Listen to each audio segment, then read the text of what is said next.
Break के बाद स्वागत है आपका। बढ़ते हैं खबरों में आगे। पंजाब सरकार ने राजस्थान की गंग नहर में छोड़े जाने वाले जहरीली दूषित पानी और केमिकल युक्त पानी को बहाने से रोकने की मांग को लेकर विधायक ने एसडीएम को एक ज्ञापन सौंपा। विधायक ने इस दौरान एसडीएम से ज्ञापन के जरिए गुहार लगाई कि गंग नहर में केमिकल युक्त पानी छोड़े जाने से आने वाले समय में भयंकर बीमारियां फैलने का खतरा मंडरा रहा है। उन्होंने कहा, इस समय कृषि बिजाई के लिए नहर का पानी भी बंद है, जिससे किसानों को काफी दिक्कतों का सामना करना पड़ रहा है। लेकिन किसानों के सामने समस्या यह है कि उस पानी का इस्तेमाल करते हैं तो दिक्कत, नहीं करते तो दिक्कत। दरअसल अगर इस्तेमाल करते हैं तो उनकी जो फसलें हैं वो भी केमिकल युक्त हो जाती है, वो भी एक तरीके से जहरीली हो जाती है, और अगर नहीं करते हैं तो फिर पानी की समस्या के चलते उन्हें अल्टीमेटली नुकसान ही उठाना पड़ेगा। इसी के मद्देनजर इस समस्या को उजागर करते हुए विधायक ने एसडीएम के नाम एक ज्ञापन सौंपा।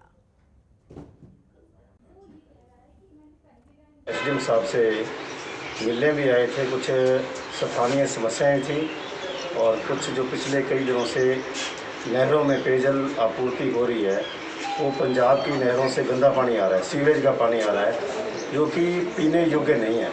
उसको तो पशु भी पिए तो बीमार हो जाए। और इस संदर्भ में पिछले दिनों से कई बार टेलीफोन पर भी वार्ता हुई। मैंने मुख्यमंत्री के यहाँ भी एक लेटर लिखा, केंद्रीय मंत्री गजेंद्र सिंह जी शेखावत को भी पत्र लिखा, और स्थानीय कुछ समस्याएं थे और उस गंदे पानी की समस्या को लेकर और स्थानीय समस्याओं को लेकर आज एसडीएम साहब से मिलना हुआ और चर्चा हुई। और एसडीएम साहब ने पूरा आश्वस्त किया कि इन समस्याओं का समाधान करवाने के लिए संबंधित अधिकारियों से बातचीत करके इनका समाधान करवाया जाएगा। वहीं उदयपुर में मुस्लिम समुदाय के लोगों ने जिला कलेक्टर पर नारेबाजी करते हुए राष्ट्रपति के नाम जिला कलेक्टर को ज्ञापन सौंपा। आपको बता दें कि पैगंबर इस्लाम पर आपत्तिजनक टिप्पणी करने के खिलाफ नारेबाजी करते हुए विरोध जताया गया। मुस्लिम समाज के लोगों ने कहा है कि सभी धर्म एक समान हैं, कानून में सभी धर्मों का समान अधिकार बताया गया है, लेकिन फिर भी कोई ना कोई आपत्तिजनक टिप्पणी धर्म के खिलाफ कहीं ना कहीं से नजर आती ही रहती है, जो कि सरासर गलत है, और इसी वजह को लेकर उनके अंदर रोष का माहौल है। ऐसे में असामाजिक तत्वों द्वारा मुस्लिम समुदाय की धार्मिक भावनाओं को आघात पहुंचाया जा रहा है, जिस पर उन्होंने गुस्सा जाहिर किया। इसलिए ऐसी टिप्पणी करने वालों को बख्शा नहीं जाएगा और सरकार से इस तरह की टिप्पणी करने वालों के खिलाफ कठोर से कठोर कार्रवाई करने की भी मांग इन लोगों की तरफ से की गई। पैगंबर इस्लाम पर आपत्तिजनक टिप्पणी से मुस्लिम समुदाय के लोग नाराज नजर आए, जिसके बाद कलेक्टर को इसके मद्देनजर ज्ञापन सौंपा गया। राष्ट्रपति के नाम कलेक्टर को ज्ञापन सौंपा। पैगंबर इस्लाम पर आपत्तिजनक टिप्पणी से लोग नाराज, और उन्होंने ये सवाल उठाया कि जब लोकतंत्र में सभी धर्मों को एक समान माना गया है तो फिर आखिरकार क्यों कहीं ना कहीं से कोई ना कोई इस तरह की आपत्तिजनक टिप्पणी की जाती है, और जो लोग भी करते हैं उनके खिलाफ सख्त से सख्त कार्रवाई होनी चाहिए।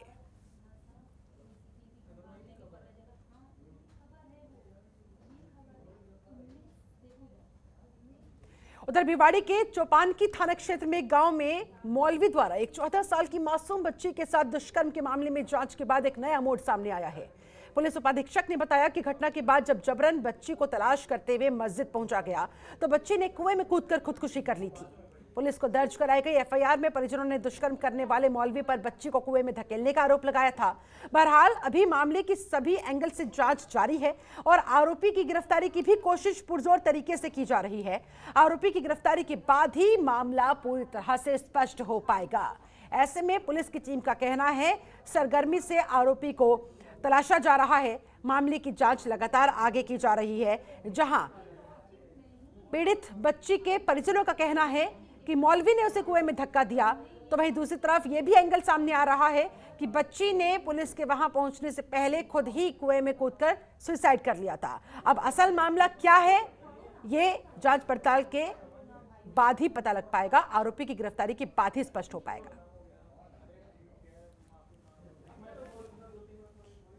महिला थाने में एक 14 वर्षीय युवती के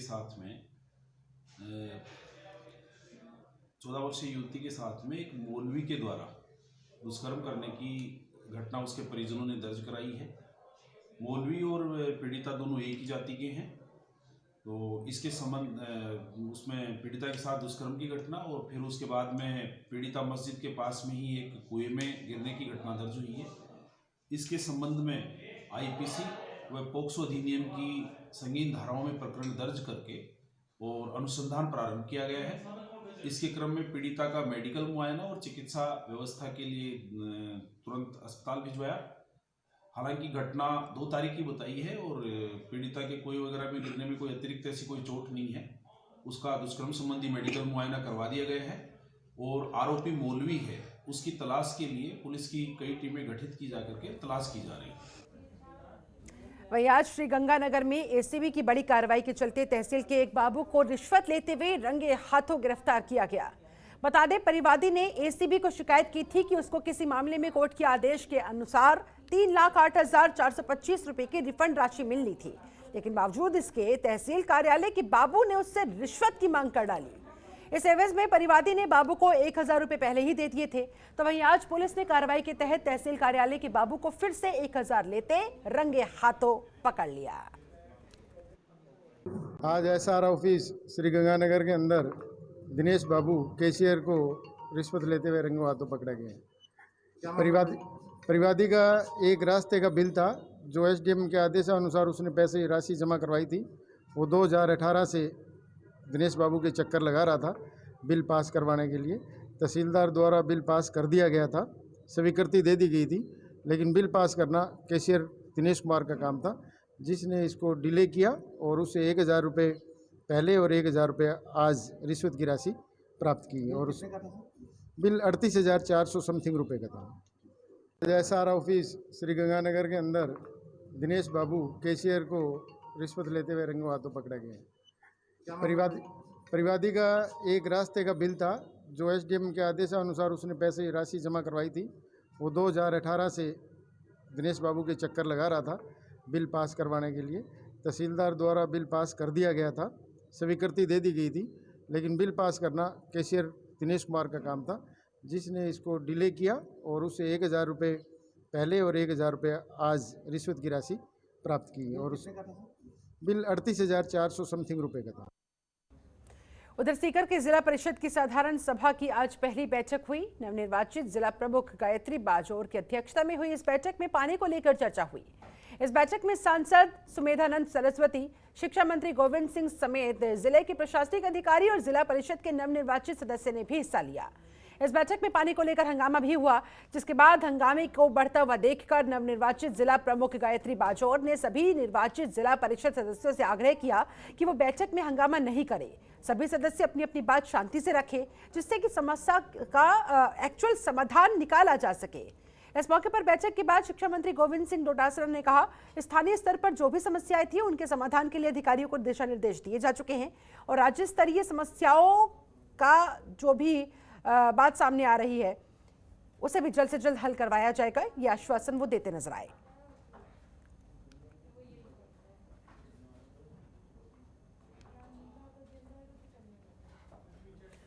वहीं राजस्थान के भरतपुर से बड़ी घटना सामने आई है। एक शराबी बेटे ने अपने ही बाप को पैसे ना देने के चलते लहूलुहान कर दिया।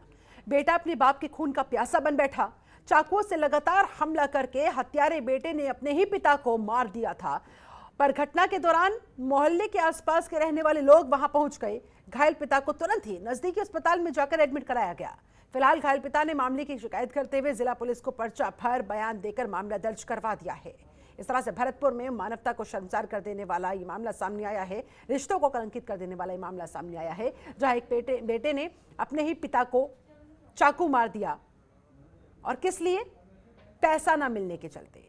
पैसे की मांग कर रहा था बेटा, पिता ने जब नहीं दिए तो बेटे ने चाकुओं से उन पर हमला बोल दिया। ये तेजा पुत्र रामजलाल जाटव था, ये नदिया मोहल्ला का है। कल रात की बात है, तो इसके घर में इसके बेटे ने प्रकाश है जो उसने इसको मारा पीटी करी और इसके हाथ में और शरीर पे 2 चोटें आ गई हैं। वो ये बता रहा था साहब मेरे साथ में चाकू से इसने मारपीट करी है और शराब पीने का आदि ये इनके खिलाफ मुकदमा दर्ज कर लिया गया और आगे कार्रवाई जारी है। दोपहर के प्रताप नगर थाना इलाके में करीब 5 महीने पहले मिले अज्ञात शव के मामले में पुलिस को आज बड़ी कामयाबी हाथ लगी। दरअसल पुलिस की स्पेशल टीम के कांस्टेबल प्रहलाद पाटीदार को मुखबिर से सूचना मिली थी कि कुछ लोग एक मृत प्रमाण पत्र बनवाने की बात कहते हुए कई पंचायतों के चक्कर लगा रहे हैं। इस टीम ने जब 2 लोगों पर निगरानी रखी तो किसी व्यक्ति की मौत के बाद फर्जी मृत्यु प्रमाण पत्र बनवाने की बात सामने आई। टीम ने जब दोनों लोगों को हिरासत में लेकर सख्ती से पूछा तो उन्होंने अपने 3 अन्य साथियों के साथ मिलकर एक हत्या की वारदात को स्वीकार किया, जिसके लिए आरोपियों ने सुपारी भी ली थी। स्पेशल टीम और पुलिस ने कड़ी से कड़ी जोड़ा और मृतक के बड़े भाई और उसकी पत्नी के वैध संबंधों का होना सामने आया। पुलिस की टीम ने इस हत्याकांड के मास्टरमाइंड मृतक की पत्नी और बड़े भाई को भी फिर गिरफ्तार कर लिया।